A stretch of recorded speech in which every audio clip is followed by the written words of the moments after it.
welcome to 40K Tactics and Strategy. In this video, we will be talking about Ahriman. So, Ahriman is the Chief Librarian of Thousand Suns Traitor Legion chapter. He is a very powerful wizard, and he is a Mastery Level 4 Psyker at that.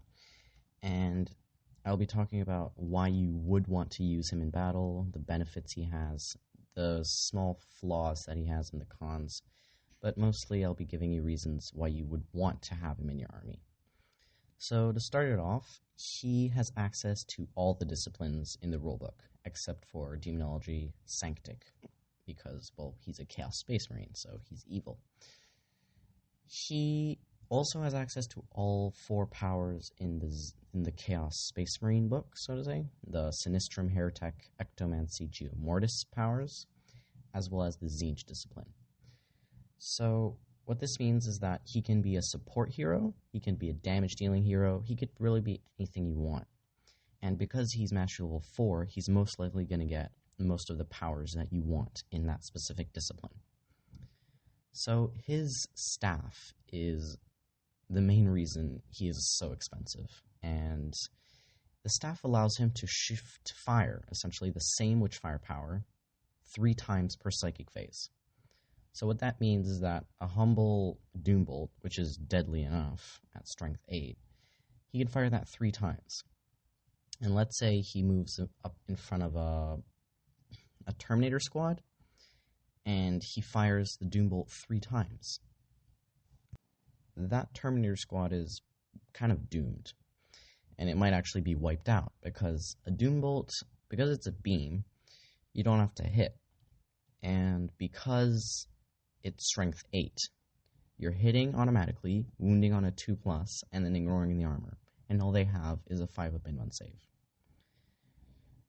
That is pretty deadly. And because Doombolt is it's just a Warp Charge 1 power, it's easy to cast. And you can just cause so much mayhem. And actually, he can make up his points cost. Now, Ahriman, you might think that, oh, for 230 points, he might be easy to kill. But then again, if you give him a disc, remember, a disc is a jet bike, meaning it gives +1 toughness to the one to the bearer, essentially. Jet bikes, or at least the Disc of Tzeentch, also gives +1 attack. So Ahriman is at 4 attacks, 5 attacks because he has 2 melee weapons, or at least he has a pistol and a staff, so that's essentially gives him an extra attack. And on the charge, so that gives him 6 attacks on the charge. And if you give him the psychic power known as Diabolic Strength. Diabolic Strength gives him +2 strength, toughness, initiative, and attacks. So essentially, he is weapon skill 5, strength 8, because the staff gives him +2 and the power gives him +2. Toughness 6 at initiative 7, because he's already initiative 5, with 6 attacks on the charge, +2, 8 attacks. So 8 strength 8 attacks at initiative 7. That is just insane. Even if it's toughness, even if it's AP 4, you just cast force on that, 1 wound, and that, whatever it is dead. Unless it's an Eternal Warrior, which is highly unlikely, because there are very little units with Eternal Warrior. And you can just kill monstrous creatures, Carnifexes, Hive Tyrants, Tyrant Guard. Just Tyranids, he's just the doom of Tyranids, especially if he gets that power. So he's not, even if the enemy manages to get a strength 10 weapon, he does have a 3+ armor save, and he does have a 4+ invulnerable save. And the new Tzeentch or Thousand Suns rules is that if his unit is affected by a blessing, their invulnerable save increases by 1, or is improved by 1.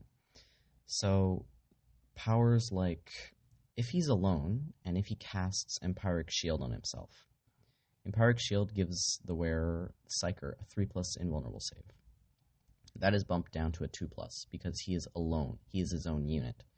It doesn't work if you are within a unit, because it says if the unit is affected, all models within get their invulnerable save improved by 1. He can be his own Death Star. He gets a 2+ invulnerable save. It's not rerollable like most Tzeentch units, but it's definitely something worth remembering. And his disc allows him, remember, the shooting phase is after the psychic phase. So with the disc, you move 12 inches, you cast your triple Doom Bolt or triple Breath of Chaos or what you have, not, or whatever, and then you turbo boost out into cover behind something, just out of trouble. And you would have done a lot of damage, and you would have not risked your life. And just, that's awesome. Now, the only downside would be his points cost, which is extremely expensive, as much as a Land Raider, and of course his lack of Eternal Warrior. Now, you can get him to have Eternal Warrior with Biomancy. I believe it's called Endurance, and I believe you need another Psyker to cast it on him, rather than the other way around, that he casts it on himself. So, and I don't usually tend to have Exalted Sorcerers to cast Biomancy. Usually I get them to cast Divination, maybe Sinistrum or Heretic, because those are very useful powers to have.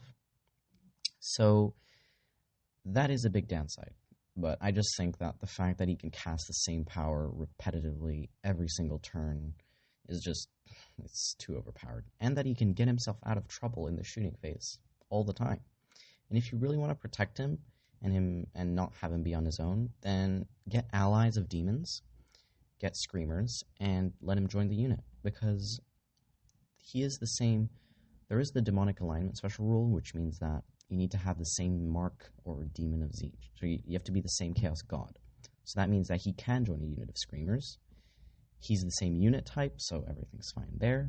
And yeah, they can accompany him. They essentially count as his meat shield.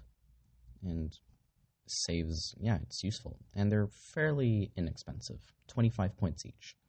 Just get a squad of 5 or 6, and